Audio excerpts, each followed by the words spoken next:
10 years ago, I came to New York for the first time, and I immediately fell in love with this huge, loud, and shiny machine that is called Big Apple, New York.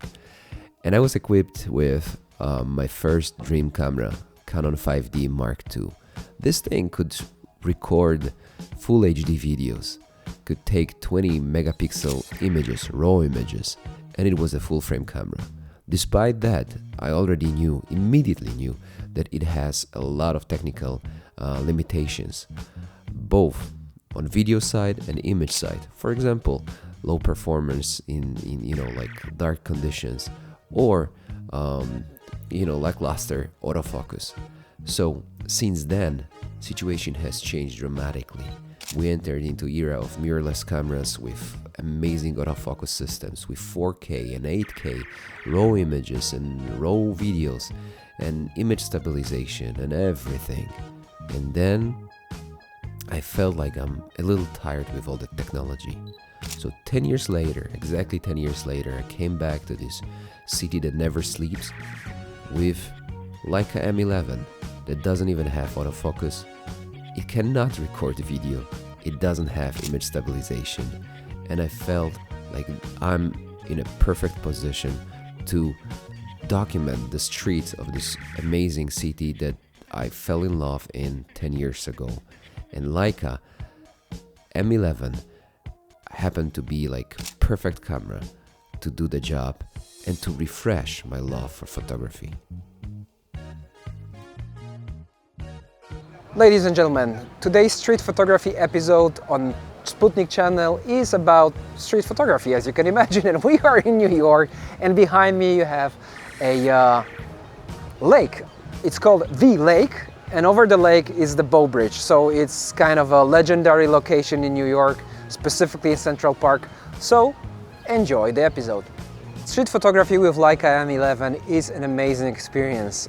This is modern camera, digital camera with 60 megapixel full frame sensor, but it doesn't have autofocus, it doesn't have image stabilization, and it doesn't record video.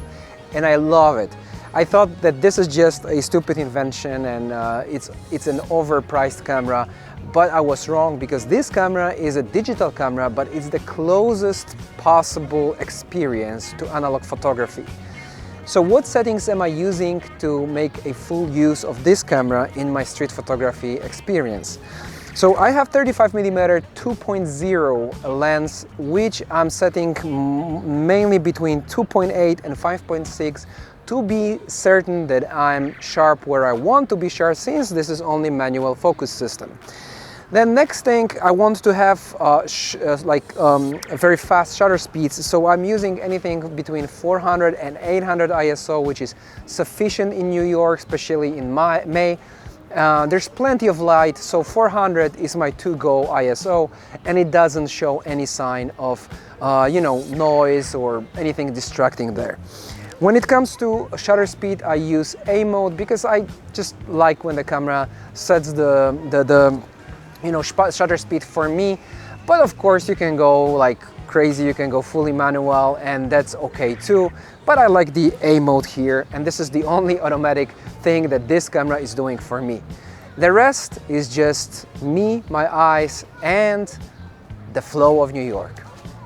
You think you need autofocus system, you think you need the image stabilization, and I don't know, like all the electronic stuff you have in modern day cameras?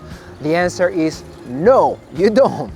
I mean, sometimes you do, of course, and treat it with a pinch of salt. But the truth is that sometimes autofocus system can be a pain, can actually ruin your photos instead of making them better. Filming is a great example. When I don't film myself and I don't want like the autofocus system to detect my face or eye, I turn it off when I'm filming. And after years, I'm more precise than my autofocus system in Sony camera. Leica M11 that I used here in New York to take this, beautiful street photography, to create this beautiful street photography, doesn't have autofocus system, like German engineers. What can we reduce there? Let's take the autofocus out. That's going to be the closest to analog photography. And they are right. Sometimes, contrary to what you think, not using autofocus can make you work faster and can make your photos more precise, it's more expression of what you see. Sometimes you don't want the person that is closer to you to be sharp. You want the person that is further from you, or even further from you, to be sharp. And that's where manual focus kicks in.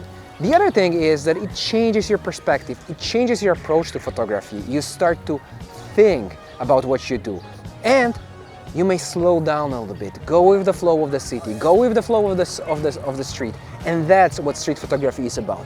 So exercise number 1, turn on your autofocus even if you have it, and try to photograph your street of your town and your people from your hood this way.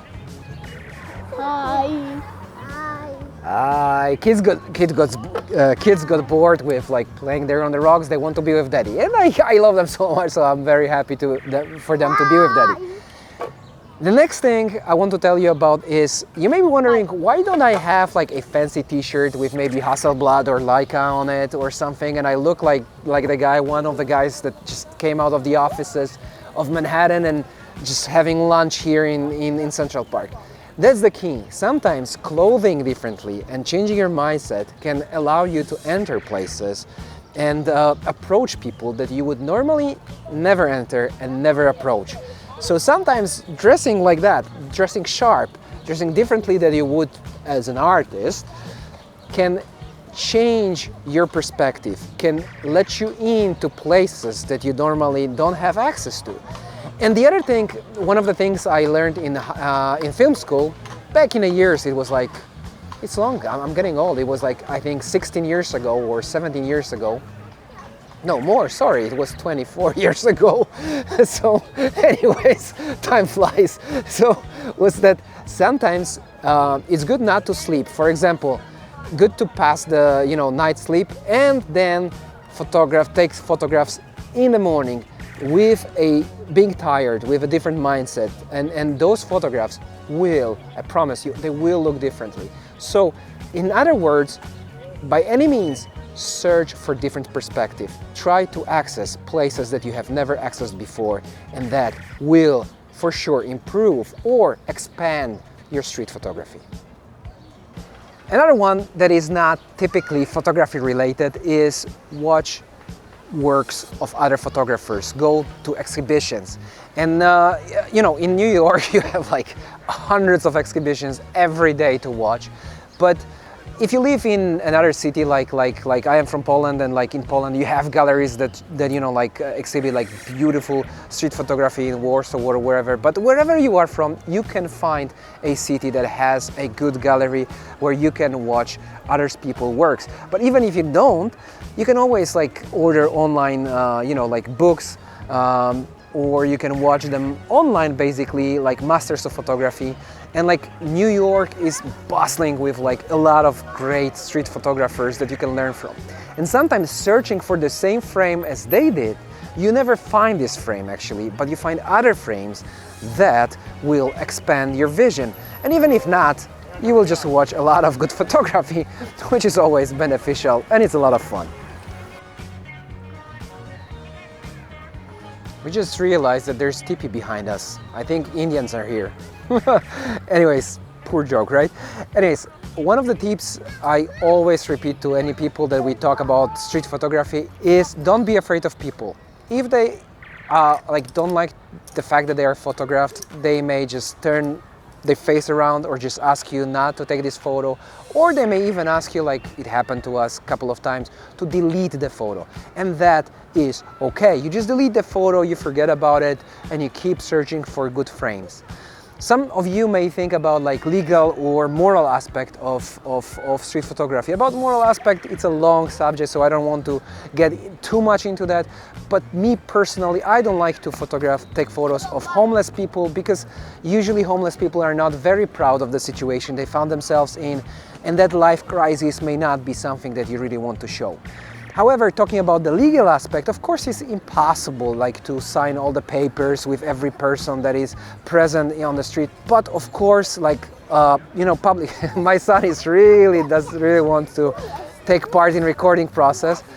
But part of recording, like taking photos on the street, is that you meet strangers, you get into public space. So it's just, don't worry about it. Don't worry about it. You're not making tons of money on it. So just enjoy the fact that you are in the street. Enjoy the fact that you're meeting people that create different, you know, like forms, different situations, and enjoy the process, and don't worry too much about legal aspect, because like we never had any issues with that. New York is so inspiring. You just saw these guys, like they have pretty nice rig there. I think they have Blackmagic design camera and recording something. There's everywhere something going on.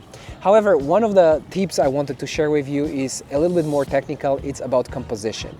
You may be used to your favorite composition method like golden rule or rule of thirds and yada yada yada, you know about it.